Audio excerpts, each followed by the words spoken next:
போற போக்குல வந்து பொய் சொல்லாதீங்க அப்படிங்கிறது நம்மளோட கருத்து. அது மட்டும் இல்லாம, இன்னொன்னு என்ன கேட்குறாங்கன்னா, "இலை மலர்ந்தால் ஈழம் மலரும்" அப்படின்னு வந்து சீமான் அவர்கள் சொல்லிட்டாரு. அது எப்படி சொல்லலாம்? மலர்ந்துருச்சா? அப்படிங்கிற மாரி கேட்டாங்க. நம்ம இப்ப என்ன ஒண்ணு சொல்றோம் அப்படின்னா, அந்த காலகட்டத்தில வந்து சீமான் அவர்கள் வந்து யார நம்பி இருந்தாங்க அப்படின்னு பார்த்தோம்னா, திமுக கட்சிய தான் வந்து நம்பி இருந்தாரு. அதாவது அவங்க தான் வந்து நம்ம தமிழினத்த வந்து காக்க போறாங்க. அங்க நடக்கிற போர வந்து நிறுத்துறதுக்கு அவங்க வந்து உதவுவாங்க அப்படின்னு வந்து அவர் நெனச்சிருந்தாரு. ஆனா அந்த நினைப்புக்கு மாறா வந்து அந்த கருணாநிதி அவர் வந்து சீமான் அவர்கள அந்த டைம்ல வந்து பார்க்கவே இல்ல. அதனால அவரும் கடுமையா எதிர்த்து வந்து பேசுறாரு.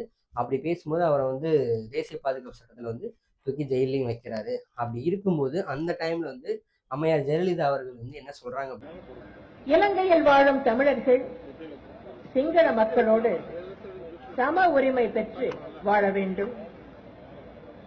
சட்டத்தின் முன் சமநிலை, கல்வி நிலையங்களிலும் வேலை வாய்ப்பிலும் சம உரிமை என்ற அவர்களுடைய நியாயமான கோரிக்கையை நாங்கள் அங்கீகரிக்கின்றோம், ஆதரிக்கிறோம்.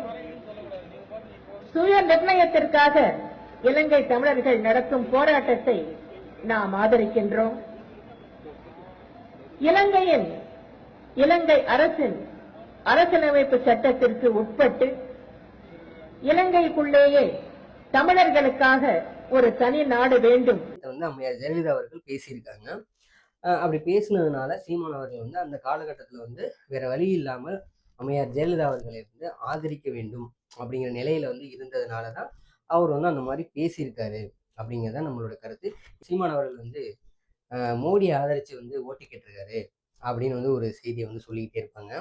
அதாவது இதுவும் வந்து அதே காலகட்ட பகுதியில, அதாவது 2010, 11 அந்த டைம்ல சீமான் அவர்களுடைய ஒரே எண்ணமாக என்ன இருந்துச்சு அப்படின்னா, 2011 நடந்த எலெக்ஷன்ல வந்து திமுக, காங்கிரஸ் கூட்டணியை வந்து இங்க வந்து தமிழ்நாட்டுல ஜெயிக்க விடக்கூடாது. காங்கிரஸ் வந்து இந்திய அளவுல எங்க அவருக்கான வாய்ப்பு கிடைச்சாலும் அங்கெல்லாம் போயிட்டு அவங்க அந்த காங்கிரஸுக்கு எதிரான பிரச்சாரத்தை பண்ற நிலைமையில அவர் இருந்தாரு. மனநிலைமையில தான் இருந்தார். ஏன்னா தங்களுடைய இனத்தை வந்து அழிச்சிருக்கு அப்படிங்கிற கோவத்துல இருந்ததுனால, தாராவி பகுதியில வந்து அதுவும் அவர் வந்து தமிழர். அவர் வந்து பிஜேபியில வந்து போட்டியிடுறாரு. அவரு வந்து ம் இலங்கை தமிழர் போராட்டத்துக்கு ஆதரவாக வந்து தாராவி பகுதியில வந்து மக்களை திரட்டி பெரிய அளவுல போராட்டமும் பண்ணியிருக்காரு. அப்படிப்பட்ட அவருக்கு தான் வந்து சீமான் அவர்கள் வந்து அந்த டைம்ல வந்து அங்க போயிட்டு வந்து அவர் வந்து அவருக்காக இங்க இருந்து போய் அவருக்கு ஆதரிச்சு பேசினாரு. அதனால அந்த இடத்துல வந்து 4, 5 இடத்துல வந்து காங்கிரஸ் போட்டியிட்ட இடத்துலயுமே வந்து தோல்வி அடைஞ்சு பிஜேபி வந்து ஜெயிச்சிருக்காங்க. ஆனா அது மெயினான ரீசன் என்னத்துக்காக அவர் போய் பேசினார் அப்படின்னு பார்த்தோம்னா, அவர் ஒரு தமிழர். அவர் வந்து இலங்கை போராட்டத்திற்காக